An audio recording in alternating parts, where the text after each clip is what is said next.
والذين يقولون ربنا اصرف عنا عذاب جهنم إن عذابها كان غراما إنها ساءت مستقرا ومقاما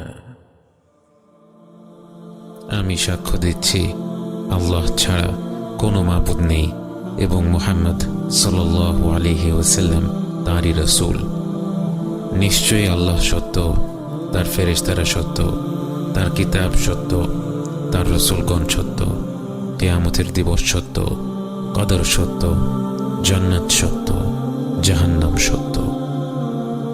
জাহান্নাম সেই নাম যা থেকে আমরা যতটুকু সম্ভব দূরে থাকতে চাই, যে নাম শুনলেই আমরা তা মস্তিষ্ক থেকে দূরে ঠেলে দিতে চাই।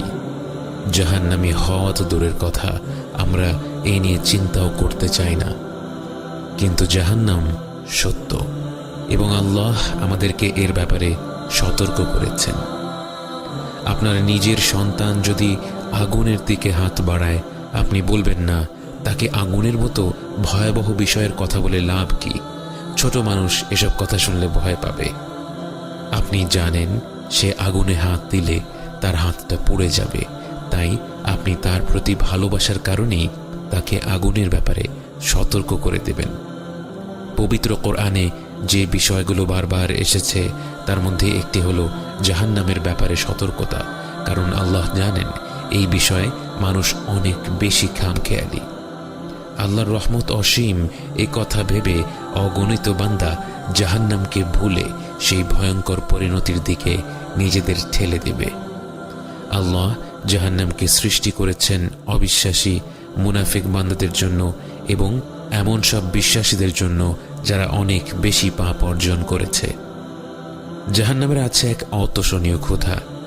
সূরা কফে আল্লাহ সুবহানাহু ওয়া তাআলা বলেন, একদিন আল্লাহ জাহান্নামকে জিজ্ঞেস করবেন, তোমার পেট কি ভরেছে? জাহান্নাম বলবে, হাল মিন মাজিদ, আরো কিছু আছে কি? রাসূল সাল্লাল্লাহু আলাইহি ওয়াসাল্লাম বলেন, জাহান্নামের প্রান্ত থেকে এর ভেতর একটি পাথর ফেলে দিলে সেই পাথর 70 বছর ধরে পড়তে থাকলেও এর তলায় পৌঁছবে না। জাহান্নামের আছে অনেকগুলো স্তর, যে যত নিচের স্তরে থাকবে তার শাস্তি তত বেশি কঠিন। সহিহ মুসলিমের হাদিসে এসেছে, রাসূল সাল্লাল্লাহু আলাইহি ওয়াসাল্লাম বলেন, তার চাচা আবু তালেব জাহান্নামের বাসিন্দাদের মধ্যে সবচেয়ে হালকা শাস্তি পাবেন। এই হালকা শাস্তি হলো তাকে আগুনের এক জোড়া জুতো পরিয়ে